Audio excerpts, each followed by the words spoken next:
Hello students, पिछले lecture हम लोग पढ़े थे बफर सॉल्यूशन क्या होता है, उसके प्रकार पढ़े थे, types of buffer solution and उसकी मैकेनिज्म यानी कि बफर एक्शंस के बारे में।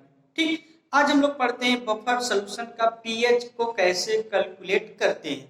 उसके लिए एक इक्वेशन दिया गया था, क्या, हेडरसन-हेजल इक्वेशन। ठीक, यानी कि आज का हमारा टॉपिक क्या होगा, determination of pH of buffer solution.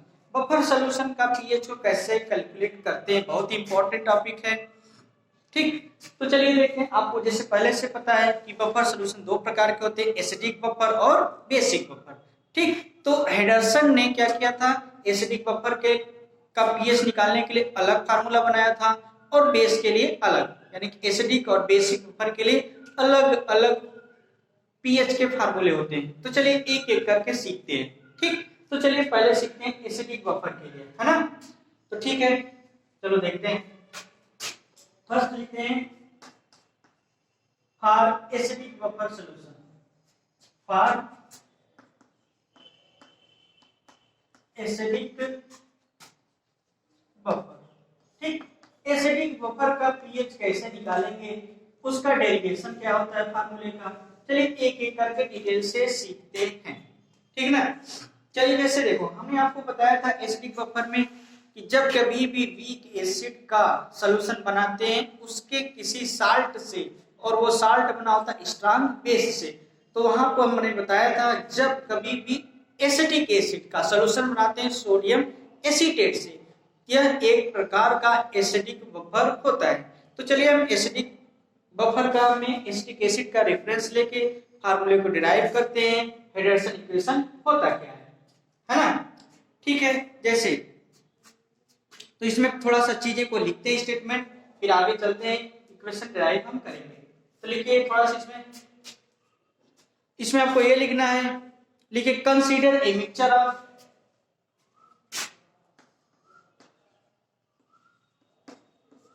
consider a mixture of acetic acid CH3COOH, acetic acid and sodium acetate। Sodium acetate, जैसे आपको पता है एसिटिक एसिड एक वीक एसिड होता है और सोडियम एसीटेट जो बना है इसी एसिड का जब रिएक्शन कराते हैं किसी स्ट्रांग बेस जैसे कि NaOH से, तो सोडियम एसीटेट बनता है। यानी कि एसिटिक एसिड और सोडियम एसीटेट का जो मिक्सचर होता है वो एक एसिडिक बफर होता है। ठीक, तो चलिए इसी को कंसीडर करके हम लिखते हैं ना, क्या लिखें, consider a mixture of acetic acid and sodium acetate. ठीक, तो इसी को कंसीडर करते हैं। तो आपको पता है एसिटिक एसिड आयनाइज किस फॉर्म में होता है, एसीटेट और H प्लस में। तो चलिए लिखिए acetic acid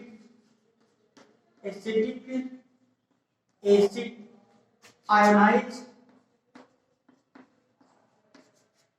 acetic acid ionised as below. कैसे आयोनाइज होता है इसके बारे में देखते हैं ना।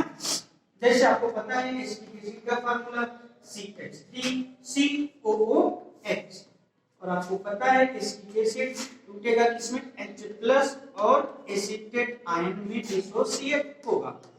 ये चीजें हम आपको आर्हेनियस थ्योरी में एक्सप्लेन कर चुके हैं, है ना। अब देखिए जब ये इक्विलिब्रियम में है, आपको पहले से बताया था जब कोई भी इलेक्ट्रोलाइट किसी एक्वस मीडियम में डिसोसिएट होता है तो हमेशा वो इलेक्ट्रोलाइट अपने आयनों से क्या होता है, इक्विलिब्रियम में होता है। जैसे यहाँ एसिटिक एसिड जब ये डिसॉल्व होगा या डिसोसिएट होगा H+ और एसीटेट आयन में, तो क्या होगा कि फॉरवर्ड रिएक्शन बैकवर्ड रिएक्शन दोनों डायरेक्शन में चलती है, इसीलिए ये इक्विलिब्रियम का साइन लगाया जाता है। तो मतलब कहा जाता है कि ये रिएक्शन डायनामिक होती है। डायनामिक होने का मतलब कि एसिटिक एसिड टूटेगा H+ और एसीटेट में, जिसे फॉरवर्ड रिएक्शन कहते हैं।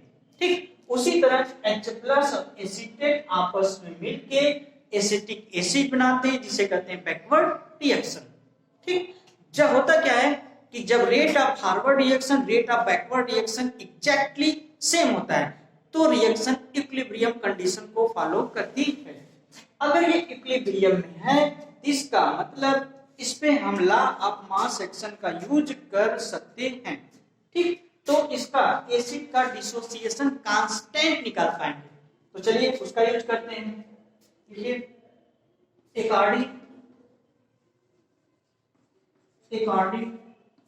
Law of mass action, law of mass action, law of mass action के अकॉर्डिंग, ठीक, इस एसिड यानी कि जो वीक एसिड है इसका डिसोसिएशन कांस्टेंट, वीक एसिड यानी कि के एथर एसिड, ठीक, क्या लिखते हैं कंसंट्रेशन ऑफ प्रोडक्ट यानी अपॉन कंसंट्रेशन ऑफ रिएक्टेंट, यानी कि लिखते हैं क्या active mass of H plus into active mass of acetate ion upon active mass of acetic acid.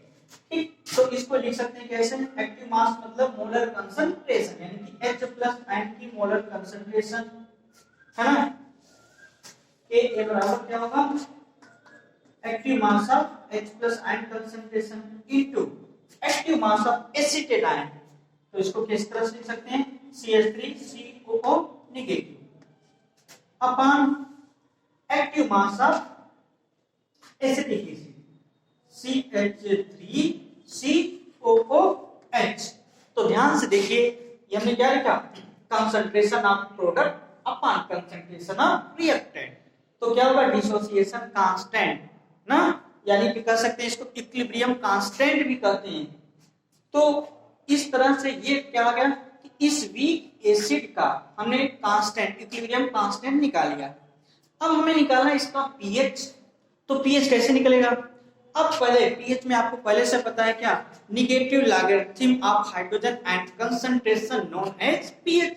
इसका मतलब यहां से हम हाइड्रोजन आयन कंसंट्रेशन निकालें, हाइड्रोजन आयन कंसंट्रेशन का लॉग लें, लॉग को नेगेटिव से मल्टीप्लाई करें, फिर जाके आपका पीएच मिल जाएगा।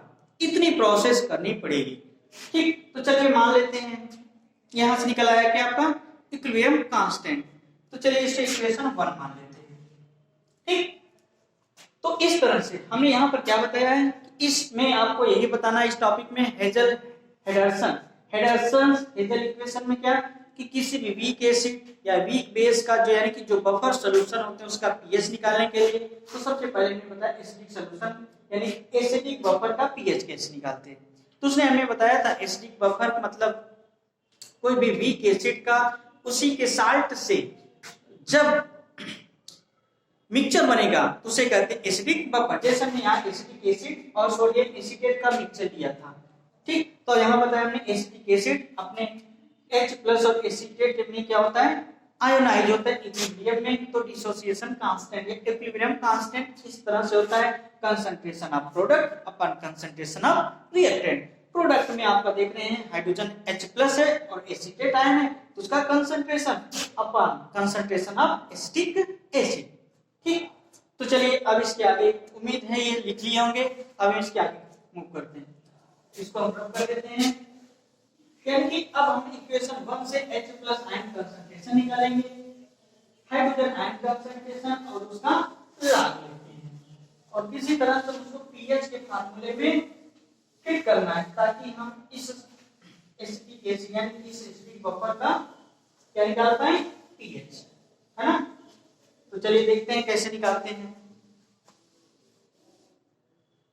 जहां पे क्या है dissociation constant of acetic acid, चाहो तो यही नीचे लिख सकते हो, लिख लो, लिखो वेयर के डिसोसिएशन कांस्टेंट। चलो ऊपर लिखते हैं ना, ये क्या है डिसोसिएशन कांस्टेंट, डिसोसिएशन कांस्टेंट या इक्विलिब्रियम कांस्टेंट। ठीक, अब देखिए यहां से हमें हाइड्रोजन आयन की कंसंट्रेशन निकालना है तो कैसे निकाल सकते हैं, इसका क्रॉस मल्टीप्लाई कर दें और इसे एसीटेट से डिवाइड कर दें, H प्लस आयन कंसंट्रेशन आ जाएगा। यानी कि हम इसको कैसे लिख सकते हैं H plus ion concentration equal to क्या होगा Ka into concentration of acetate ion यानी कि CH3COO का अपान एसिटिक एसिड है upon concentration of acetate ion. ठीक, तो हमने क्या किया, एसिटिक एसिड कंसंट्रेशन का Ka में क्रॉस मल्टीप्लाइड कर दिया और इससे एसीटेट से डिवाइड कर दिया, इससे H+ आयन कंसंट्रेशन आ गया। ठीक, इसको चलो मान लेते हैं इक्वेशन 2। अब क्या करना है आपको, इक्वेशन जो 2 है इसका क्या करते हैं हम, इक्वेशन 2 का हम लॉग ले लें, है ना, इक्वेशन 2 का लॉग लेते हैं और इक्वेशन 2 से जो लॉग लें, ठीक, तो दोनों तरफ अगर हम लॉग ले लेंगे तो क्या हो जाएगा, लॉग H+ आयन कंसंट्रेशन हो जाएगा और लॉग से इसमें से मल्टीप्लाइड हो जाएगा, है ना। तो चलिए लिख लेते हैं,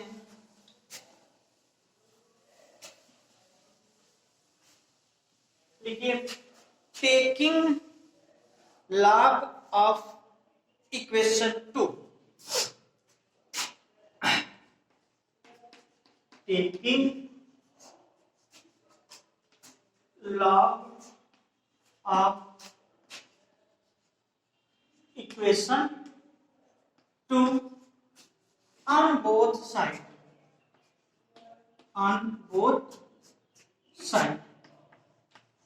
ठीक, दोनों तरफ हमें log लिखना है, log लेंगे तो क्या हो जाएगा, log H+ आयन हो जाएगा कि नहीं, है ना, क्या होगा, log हाइड्रोजन आयन की कंसंट्रेशन हो जाएगा प्लस, अब देखिए तो ये भी log के फॉर्म में हो जाएगा ना, ठीक, तो ये क्या होगा, log Ka, क्या होगा, log Ka हो जाएगा, इधर log करेंगे और जानते हैं चीजें अगर log में मल्टीप्लाइड होती हैं, है ना, एक्चुअली ये इस तरह से है ना, क्या इस तरह से ना, CH3COOH है अपान कंसंट्रेशन है और क्या है, कंसंट्रेशन ऑफ एसीटेट आयन, कुछ इस तरह से है ना। होता क्या है, log में कोई चीज अगर मल्टीप्लाइड होती है तो प्लस के फॉर्म में लग दी जाती है, तो क्या हो जाएगी, log H+ आयन कंसंट्रेशन बराबर क्या होगा, log Ka प्लस log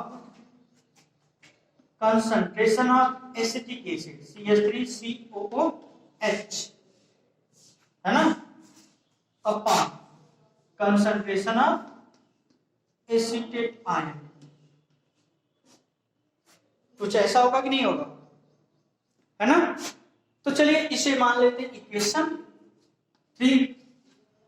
अब हमें पीएच के फॉर्म में करना है, इसका मतलब अगर यहाँ मल्टीप्लाई कर दे माइनस से दोनों तरफ तो पीएच हो जाएगा कि नहीं, क्योंकि जानते हैं पीएच बराबर minus log H+ ion concentration होता है। तो लिख देते हैं क्या, ठीक, उम्मीद है चीजें स्पष्ट दिख रही होंगी ना, क्लियर। तो चलो लिखते हैं, लिखिए multiply by negative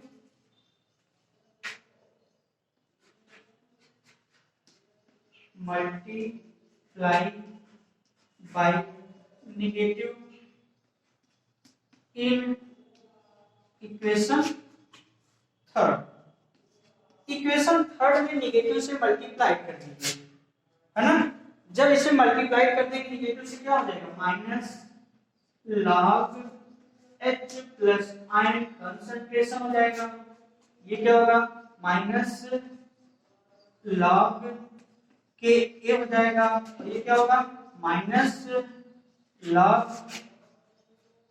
concentration of acetic acid होगा और upon concentration of acetate ion होगा, ये हो गया कि नहीं, ठीक। अब देखो आप पहले से जानते हैं माइनस log H+ को क्या लिख सकते हैं, पीएच लिख सकते हैं, माइनस log Ka को क्या लिख सकते हैं, pKa लिख सकते हैं, ठीक। तो चलिए वो आगे कर लेते हैं, तो इतना आप लिख लेंगे, ठीक ना। चलिए उम्मीद है लिख लिए होंगे, आगे देखते हैं।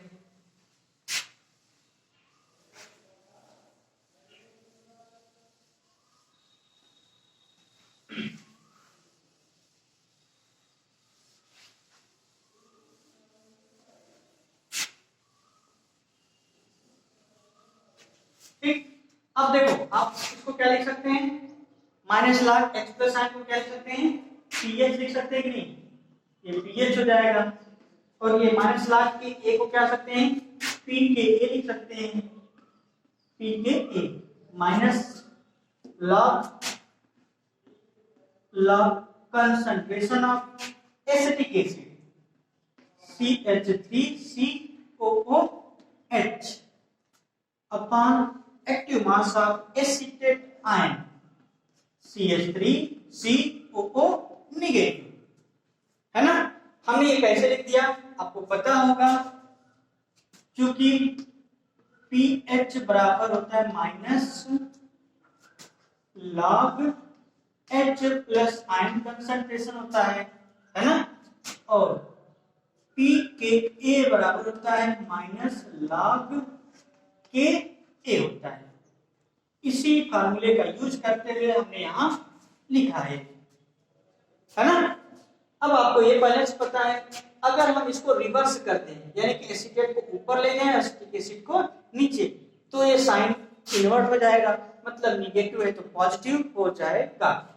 तो क्या हो जाएगा, इसको इस तरह से लिख सकते हैं क्या, pH बराबर pKa प्लस log कंसंट्रेशन या active mass of acetate CH3COO negative upon active mass of CH3COOH acetic acid. ठीक, इसी इक्वेशन को कहते हैं हेडरसन इक्वेशन। इससे किसी भी वीक या किसी भी एसिडिक बफर का pH आसानी से निकाला जा सकता है ना,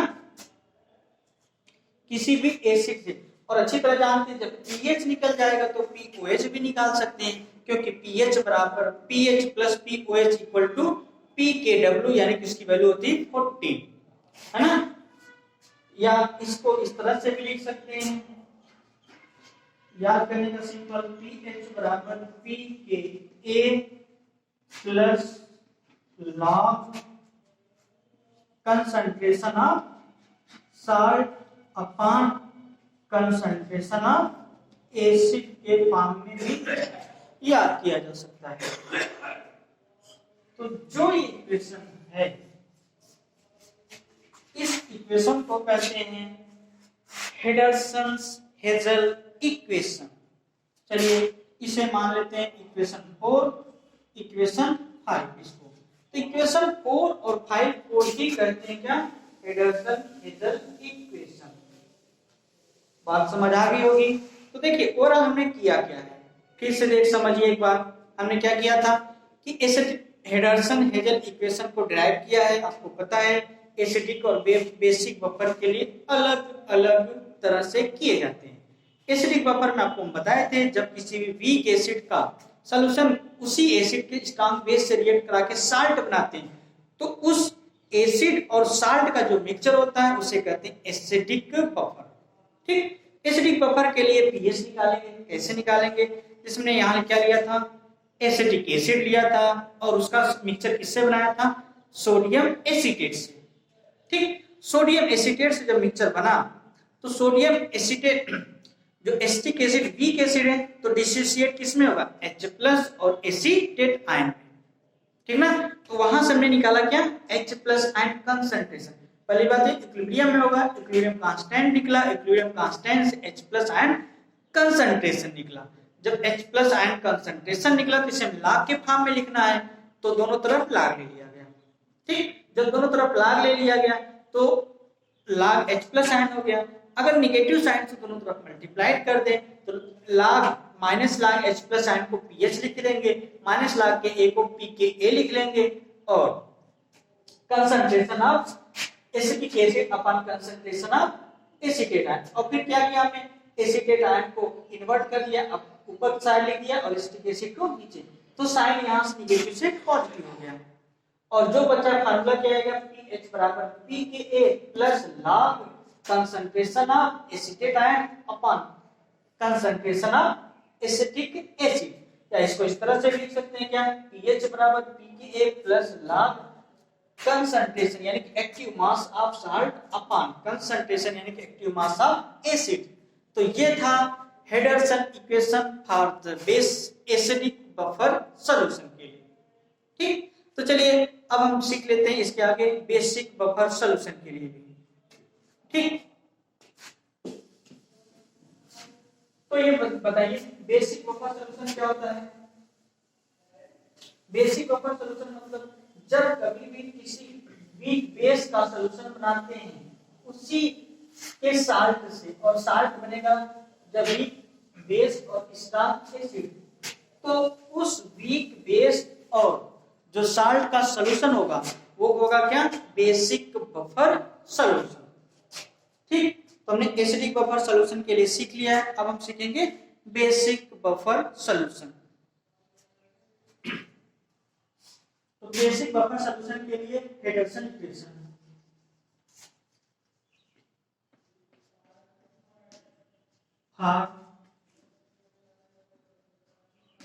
बेसिक बफर, बेसिक बफर के लिए कैसे निकालेंगे, है ना। तो बेसिक बफर का हम एक एग्जांपल आपको बताए थे, जब अमोनियम हाइड्रोक्साइड का मिक्सर बनाते हैं अमोनियम क्लोराइड से, तो जो सॉल्यूशन होता है बेसिक बफर होता है। क्यों, क्योंकि अमोनियम हाइड्रोक्साइड एक वीक बेस होता है और इसी वीक बेस का जब स्ट्रांग एसिड से रिएक्शन कराते हैं तो अमोनियम क्लोराइड का एक साल्ट बनता है, और अमोनियम क्लोराइड और अमोनियम हाइड्रोक्साइड का जो मिक्सचर होता है इसी से जो सॉल्यूशन बनता है उसे कहते हैं बेसिक बफर। ठीक, तो चलिए उसी एग्जांपल को लेके हम हेडरसन इक्वेशन को डिराइव करते हैं, है ना। तो लिखिए consider mixture of ammonium hydroxide consider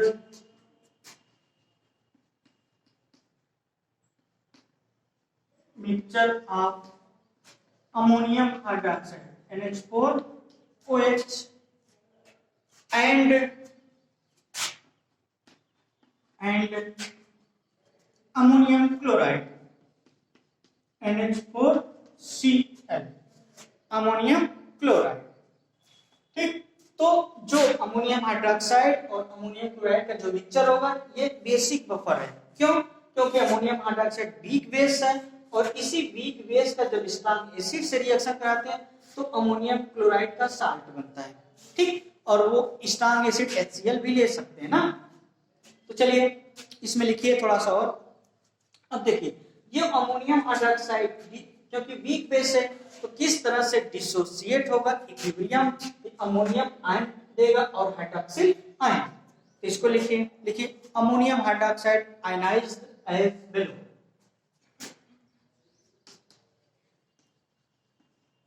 ammonium hydroxide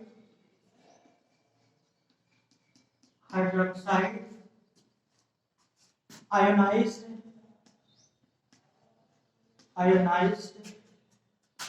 as below. किस तरह से आयनाइज होगा, है ना। देखिए NH4OH क्योंकि वीक बेस है ना, अपने आयनों में डिसोसिएट होगा, किसमें, अमोनियम आयन और हाइड्रोक्सिल नेगेटिव। ठीक, इक्विलिब्रियम में है, जब ये इक्विलिब्रियम में है तो लॉ ऑफ मास एक्शन लगा सकते हैं ना। तो लिखिए आगे, लिखिए according to law of mass action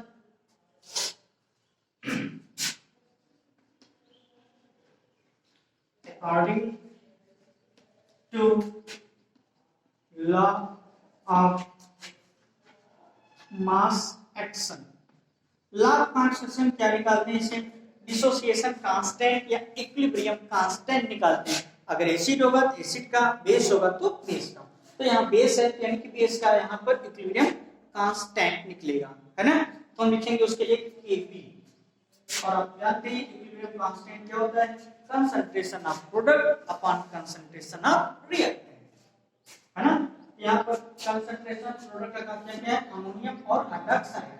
तो active mass of NH4 ion into active mass of OH ion upon concentration यानी एक्टिव मास ऑफ NH4OH, है ना।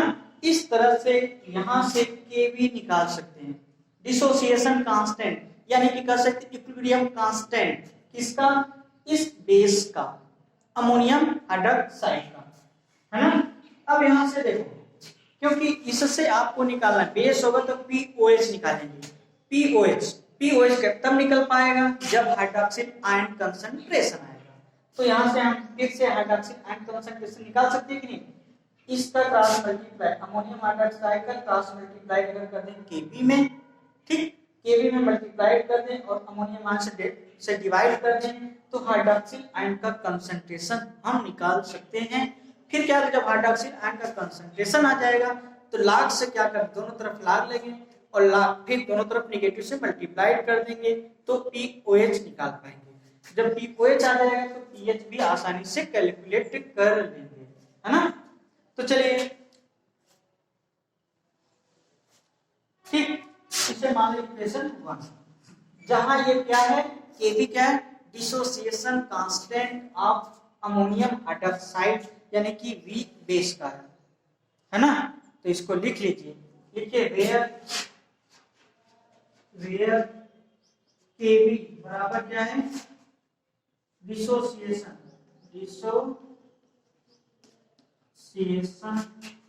कांस्टेंट। Kb क्या है, dissociation constant of base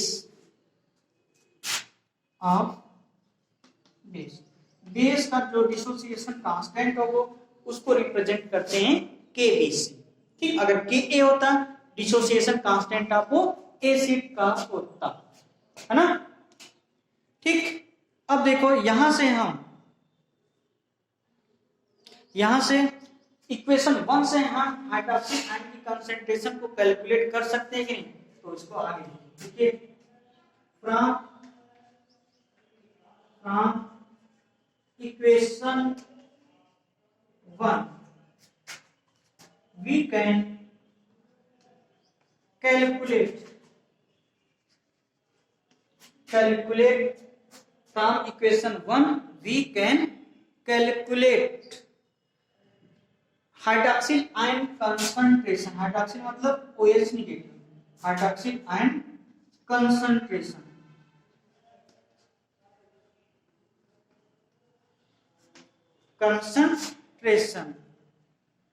as बेलो,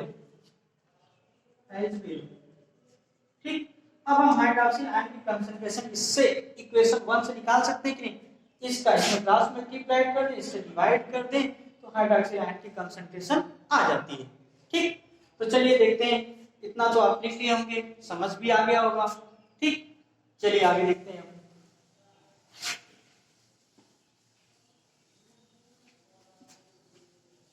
यानी कि अब हम जब हाइड्रोक्सिल आयन कंसंट्रेशन निकालेंगे फिर हाइड्रोक्सिल आयन कंसंट्रेशन से POH भी निकालेंगे।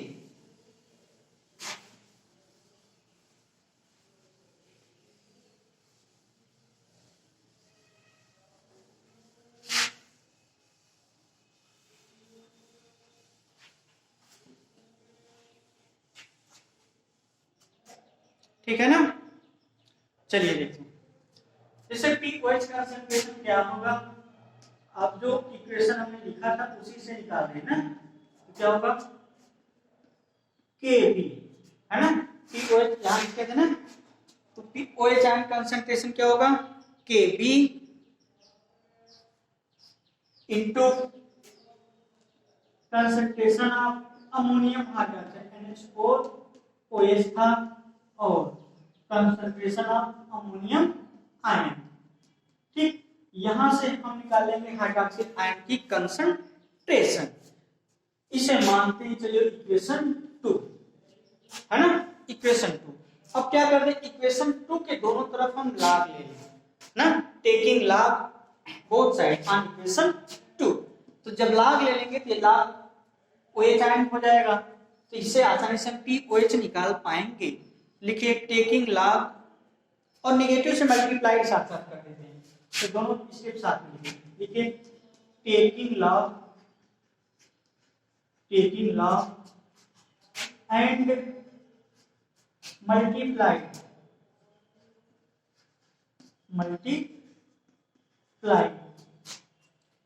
by negative on both side, दोनों तरफ अगर log ले लें और दोनों तरफ निगेटिव से मल्टीप्लाई कर दें तो निगेटिव से मल्टीप्लाई कर निगेटिव हो जाएगा, log लेंगे क्या होगा, log h plus ion h OH ion concentration, OH ion concentration, ये होगा कि नहीं। अब क्या हो जाएगा, माइनस ना, चलिए देखते हैं, एक साथ देखते हैं पहले, माइनस log, ठीक, ये क्या होगा, यहाँ Kb ये वाला, और अमोनियम हाइड्रोक्साइड का कंसंट्रेशन NH4OH का concentration upon concentration of ammonium ion, ठीक ना, ये होगा। और अच्छी तरह पता है जब माइनस log का मल्टीप्लाइड कर देंगे, ठीक, तो क्या होगा, माइनस log Kb और क्या होगा, माइनस log अमोनियम आयन और अमोनियम हाइड्रोक्साइड का रेशियो बन जाएगा, तो क्या हो जाएगा, ये देखिए माइनस log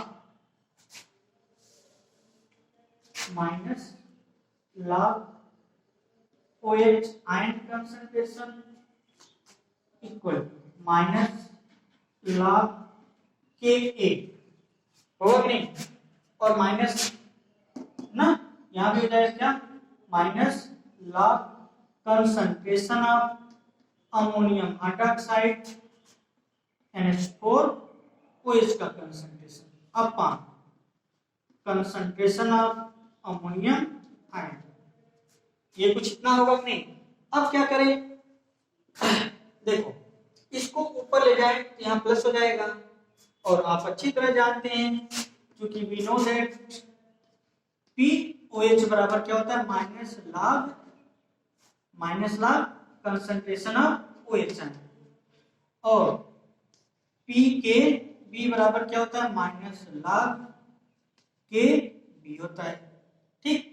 इसी फार्मूले का यूज करते हुए इसको हम इस टर्म में लिख सकते हैं, ये क्या हो जाएगा, POH हो जाएगा यहाँ से, है ना, माइनस लॉग क्या लिख सकते हैं, POH बराबर, है ना, POH।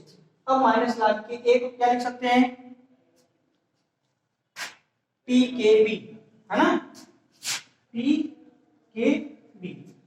अब देखो माइनस है, चलो रहने देते हैं ना, अगर इसको इन्वर्ट कर देंगे, अमोनियम आयन ऊपर लेंगे तो साइन बदल जाएगा, क्या हो जाएगा, लॉग, ये ऊपर ले गए क्या होगा, अमोनियम आयन हो जाएगा कि NH4 पॉजिटिव अपॉन ये क्या होगा, कंसंट्रेशन यानी active mass of ammonium hydroxide, ठीक। तो ये जो इक्वेशन है, इसी इक्वेशन को कहते हैं फेडरसन इक्वेशन और बफर सॉल्यूशन से POH निकालते हैं, है ना। इसको इस तरह से भी सिंपलीफाई कर सकते हैं, क्या, POH बराबर PKB, है ना, PKB plus log concentration of salt upon concentration of base, समझ आया कि नहीं। तो ये जो इक्वेशन है, यानी कि इक्वेशन है थर्ड और ये इक्वेशन जो फोर्थ है, इसको ही कहते हैं रिडक्शन इक्वेशन,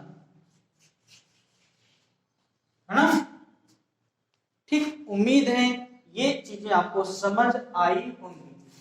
जब देखो पीएच निकाल लेंगे, पीओएच निकाल लेंगे, जब पीओएच निकाल लेंगे तो पीएच भी कैलकुलेट कर सकते हैं, और जब पीओएच आएगा तो पीएच भी कैलकुलेट कर सकते हैं, है ना। कैसे, आपको पहले से पता है ना, क्या, वी नो दैट, है ना, पीएच से पीओएच, पीओएच से पीएच कैसे कैलकुलेट करते हैं, इसके लिए मैं आपको पहले बता चुके हैं, pH plus pOH equal to क्या होता है, 14, है ना, यानी कि जब पीएच आ जाएगा तो 14 में से पीओएच निकाल लेंगे तो पीएच आ जाएगा, जब पीओएच कैलकुलेट करना होगा तो पीएच का पता करके 40 में से सब्ट्रैक्ट कर देंगे। तो इस तरह से पीएच निकालना होगा तो 40 माइनस पीओएच करेंगे, पीओएच निकालना होगा तो 40 माइनस पीएच करके निकाल लेते हैं। तो इस तरह से यही था फेडरसन-हेजल इक्वेशन। एसिडिक बफर और बेसिक बफर कैसे डिराइव होते हैं, उसका फार्मूला क्या होता है, हमने डिटेल से आपको एक्सप्लेन किया। ठीक, तो चलिए इसमें कुछ क्वेश्चंस कर लेते हैं। हाँ, ठीक है, फेडरसन-हेजल इक्वेशन से रिलेटेड कुछ क्वेश्चंस आपको करके दिखाते हैं। इसको लगाते कैसे हैं, इसका एप्लीकेशन कैसे, इसका अप्लाई कैसे करते हैं, अब हम यहां सीखेंगे। ठीक है, यानी कि फेडरसन-हेजल इक्वेशन का अब हम कुछ क्वेश्चन करेंगे इससे रिलेटेड, क्योंकि आपके एग्जाम में फेडरसन-हेजल इक्वेशन का डेरिवेशन और इससे क्वेश्चन आता है, बहुत इंपॉर्टेंट है आपके एग्जाम के पॉइंट ऑफ व्यू से। तो इवन आपके कॉम्पिटिटिव एग्जाम में भी इससे क्वेश्चन आते हैं, कोई भी कॉम्पिटिटिव एग्जाम इससे नहीं कर सकता, क्वेश्चन इससे आते हैं। वहां पर क्वेश्चन आते हैं, यहाँ पे आपकी थ्योरी भी आती है, डेरिवेशन भी आता है, इसका क्वेश्चन भी आता है। ठीक, चलिए कुछ क्वेश्चन हम लाए हैं, तो चलिए देखिए क्वेश्चन। ठीक, चलिए क्वेश्चन लिखते हैं। देखिए, solution of point 1 solution of 0.1 n normality है 0.1 n ammonium hydroxide NH4 OH and 0.1 n NH4Cl यानी कि अमोनियम क्लोराइड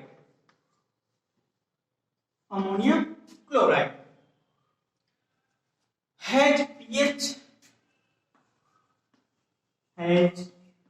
pH कितना दिया गया है 9.25 दिया गया है।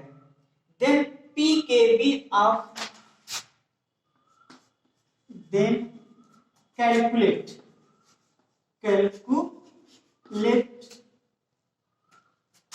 pKb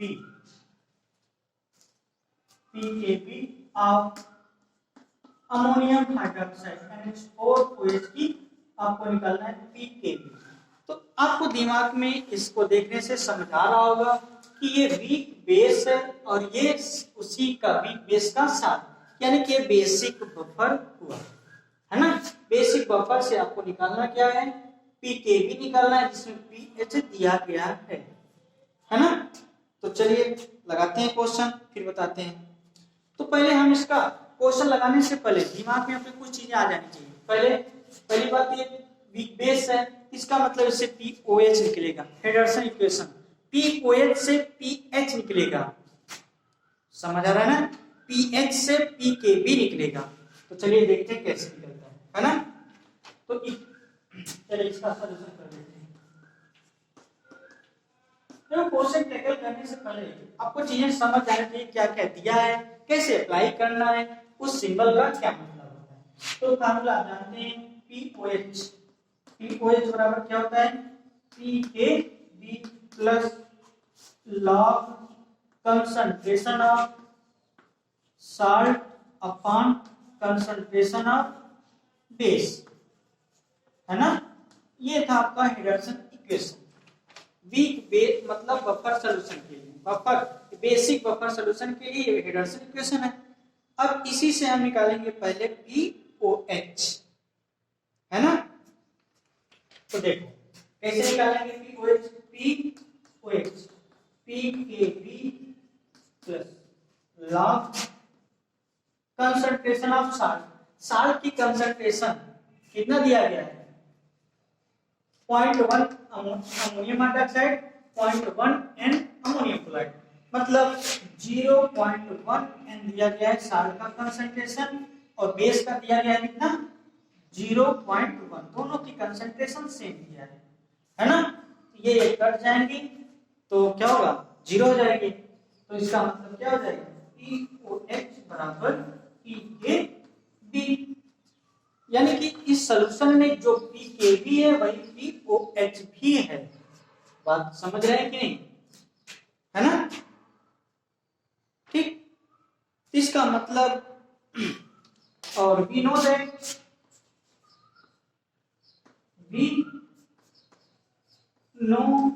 दैट हम जानते हैं पहले से क्या, PH प्लस POH बराबर 14 होता है कि नहीं, है ना? और यहां से आपने लगाया क्या, जो POH होता है वही PKW होता है, PKB होता है, मतलब POH की जगह पे PKB का यूज कर सकते हैं, है ना? जब उसका यूज कर सकते हैं तो हम यहां लिख सकते हैं क्या, PH प्लस PKB बराबर 40 लिख सकते हैं कि नहीं, या इसको लिख सकते हैं क्या, PKB बराबर 40 माइनस PH। PH की वैल्यू आपको इक्वेशन में दिया गया है 9.25, तो इसमें रख देंगे, क्या हो जाएगा, PKB बराबर 40 माइनस 9.25। इसका मतलब यहाँ से PKB कैलकुलेट हो जाएगा, 40 में से 9.25 सब्ट्रैक्ट करेंगे तो आता है 4.75, है ना? इसका मतलब इस तरह से क्वेश्चन को सॉल्व करते हैं। तो देखो फिर से एक बार देखो, इस क्वेश्चन दिया क्या था, कहा था क्या, solution of 0.1 N ammonium hydroxide and 0.1 N ammonium chloride has pH 9.25, then calculate PKB of ammonium hydroxide. मतलब कि कोई एक सॉल्यूशन बनाया था जिसमें अमोनियम हाइड्रोक्साइड और अमोनियम क्लोराइड से, ठीक? तो कहा था कि अमोनियम हाइड्रोक्साइड का जो कंसंट्रेशन 0.1 है और अमोनियम क्लोराइड का जो कंसंट्रेशन 0.1 है, तो इसका मतलब जब सॉल्यूशन देखे तो वीक बेस का उसी के साल्ट सा सॉल्यूशन मतलब बेसिक था, तो हेडरसन इक्वेशन में POH बराबर लिखा PKB plus log concentration of salt upon concentration of base. तो यहां से देखें, जब जानते हैं कंसंट्रेशन ऑफ साल्ट और बेस का बराबर कंसंट्रेशन, इसका मतलब उसकी वैल्यू 0 हो जाएगी ना, तो क्या हो जाएगा यहाँ से POH बराबर PKB, और अच्छी पहले से जानते हैं PH प्लस POH बराबर 14 होता है ना? इसका मतलब PKB जगह पर POH की जगह पे इसके रिप्लेस कर सकते हैं, इसलिए हमने लिखा क्या, PH प्लस PKB बराबर 14 या PKB बराबर 14 माइनस PH, और PH की वैल्यू आपको इक्वेशन में दिया गया है 9.25, यानी कि 14 में से जब 9.25 सब्ट्रैक्ट करेंगे तो PKB की वैल्यू आ जाती है, वो होती है क्या, 4.75, ठीक? तो चलिए एक इक्वेशन हमने बेस का बता दिया, चलिए उसी तरह आपको हम एक इक्वेशन और बता देते हैं आपको एसिड के लिए ना। चलिए ठीक, चलो नेक्स्ट क्वेश्चन हम लिखते हैं ना, ये समझ आ गया होगा आपको।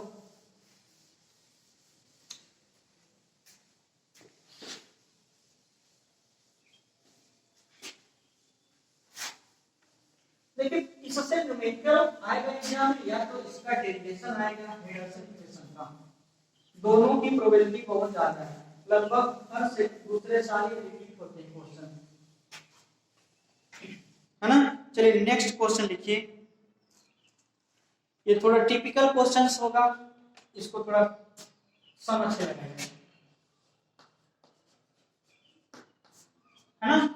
चलिए लिखिए 20 ml of 20 ml of 0.1 m acetic acid CH3COOH. Acetic acid is mixed with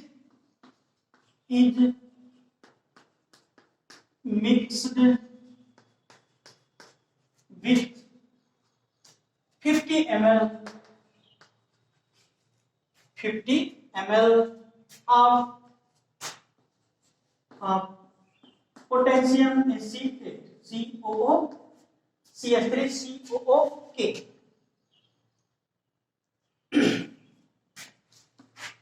Ka मतलब dissociation constant of acid, Ka of acetic acid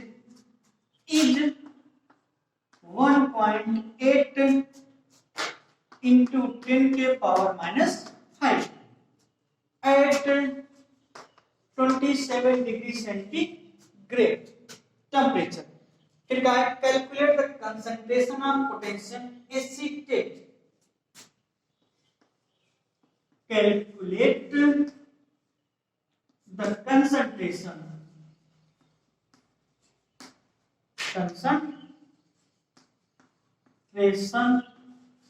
of potassium acetate मतलब CH3COK if pH of mixture is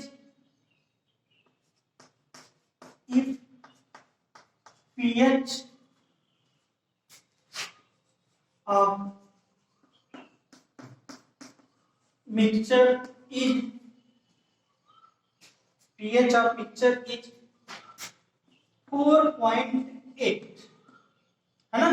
देखो ये question दिया गया है, क्या कहा है, क्या है 20 ml 20 ml 0.1 m acetic acid का मिक्सचर लिया गया किसके 50 ml पोटेशियम एसीटेट के साथ ना।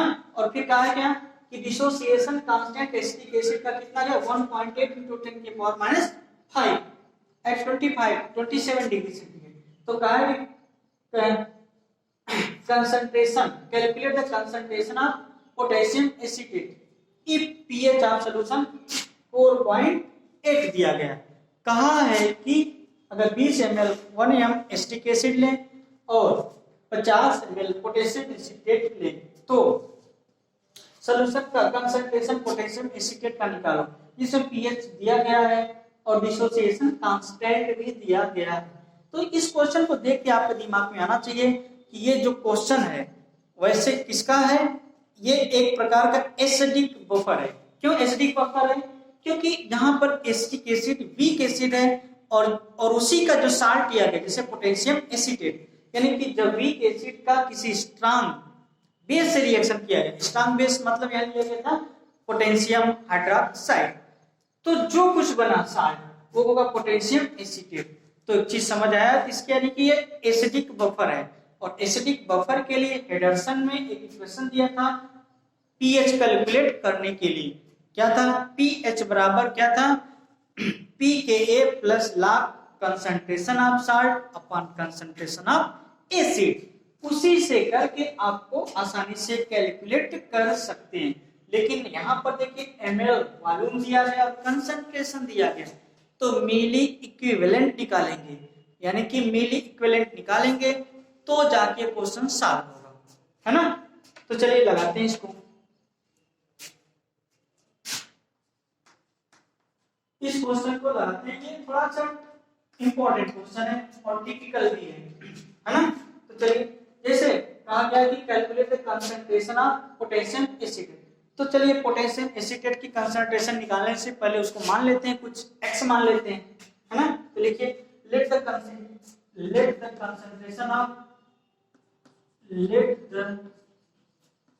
कंसंट्रेशन ऑफ पोटेशियम एसीटेट यानी कि CH3COOK पोटेशियम एसीटेट EX माना गया कि उसके कंसंट्रेशन x हमने मान लिया गया, है ना। और आपको जानते हैं हेडरसन इक्वेशन से क्या लिखेंगे, फ्रॉम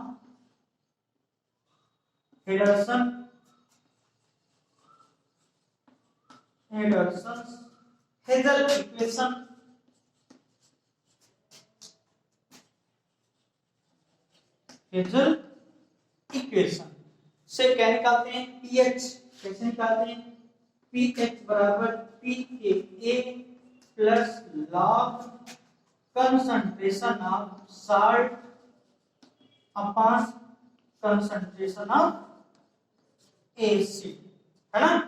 यहां से निकाल सकते हैं ना। अब देखो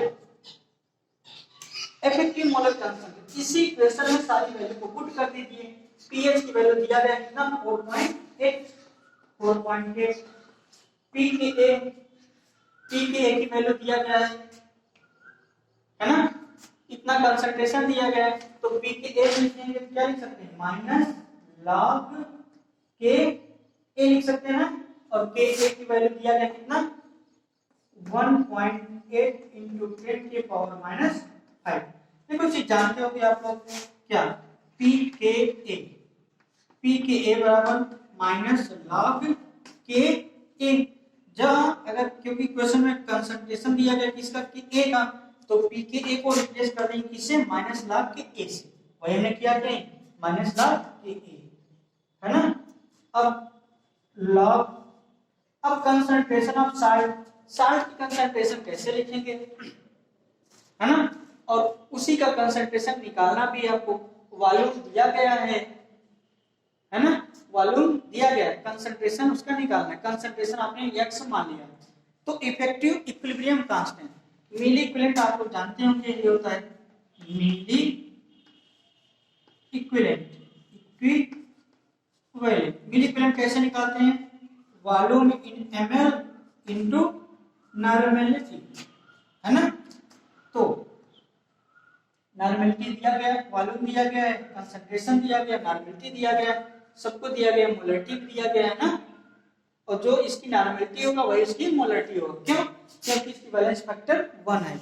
आप जानते हैं कि नॉर्मेलिटी बराबर होता है मोलरिटी इनटू वैलेंस फैक्टर। अगर वैलेंस फैक्टर 1 होगा तो इसका मतलब जो नॉर्मेलिटी होगा वही मोलरिटी होगी है ना। तो चलिए इसका इफेक्टिव कंसंट्रेशन हमने मान रखा था x वॉल्यूम कितना है 50, तो ये क्या होगा मोलर कंसंट्रेशन यानी कि मिली इक्विवेलेंट ऑफ साल्ट हो गया। अब मिली इक्विवेलेंट ऑफ एसिड निकाल लेते हैं, कितना दिया गया 20 ml into 0.1 यानी कि कितना 0.1 into 20, इसको हमने x माना है ना। इसी को सॉल्व कर दीजिए आपका क्वेश्चन सॉल्व हो जाएगा। चलिए ऊपर से हटा देते हैं,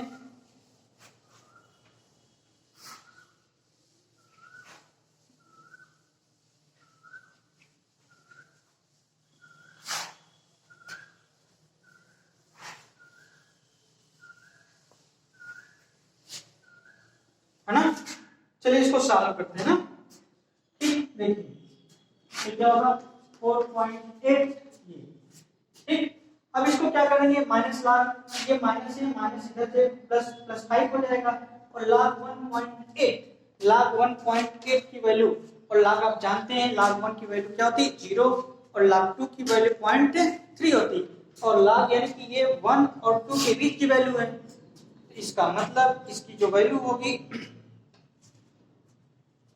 0.303 से कम होगी है ना, कुछ भी होगी, और उसमें उसे 5 से मल्टीप्लाई कर देंगे, जो कुछ आता है वो वैल्यू होगी कितनी 4.74 ठीक। इतना होगा। यहाँ पे क्या होगा, यहाँ प्लस भी लेकर जानते रहिएगा, ये फार्मूले में था ना, ये के ए की वैल्यू होगी लास्ट कंसंट्रेशन ऑफ साल्ट ठीक, इतनी वैल्यू होगी।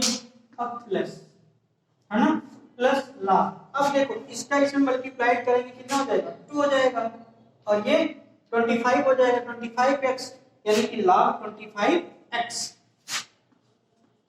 log 25x की वैल्यू आ गई है ना। अब यहां से देखो log 25x को हम क्या लिख सकते हैं, इसको इधर ले जाएं, इसमें सब्ट्रैक्ट हो जाएगा, उधर जाके माइनस में कन्वर्ट हो जाएगा। तो अगर इसका मतलब log 25x की जो वैल्यू आती है इसमें से इतना सब्ट्रैक्ट कर देंगे ना, पॉइंट 4.8 में से 4.74 जो सब्ट्रैक्ट करेंगे कितना आएगा 0.6 के इर्द गिर्द आएगा है ना, क्या होगा 0.06 इतना आएगा। अब यहाँ से हम x की वैल्यू को कैलकुलेट कर सकते हैं। जब x की वैल्यू यहाँ पर कैलकुलेट कर देंगे x बराबर आएगा कितना 0.045 m, इतना मोलर कंसंट्रेशन रहा होगा उस साल्ट का, साल्ट में पोटेशियम हाइड्रोक्साइड का ठीक। तो उम्मीद करते हैं ये इक्वेशन आपको समझ आया होगा। ये तो था हेडरसन इक्वेशन और उसके कुछ क्वेश्चन ठीक। तो नेक्स्ट हेडिंग आप लिखेंगे नेक्स्ट हेडिंग, अब इसके बाद हम पढ़ते हैं कि solubility product and solubility of salt and solubility product, है ना। तो नेक्स्ट लेक्चर के लिए हेडिंग लिखिए सॉल्युबिलिटी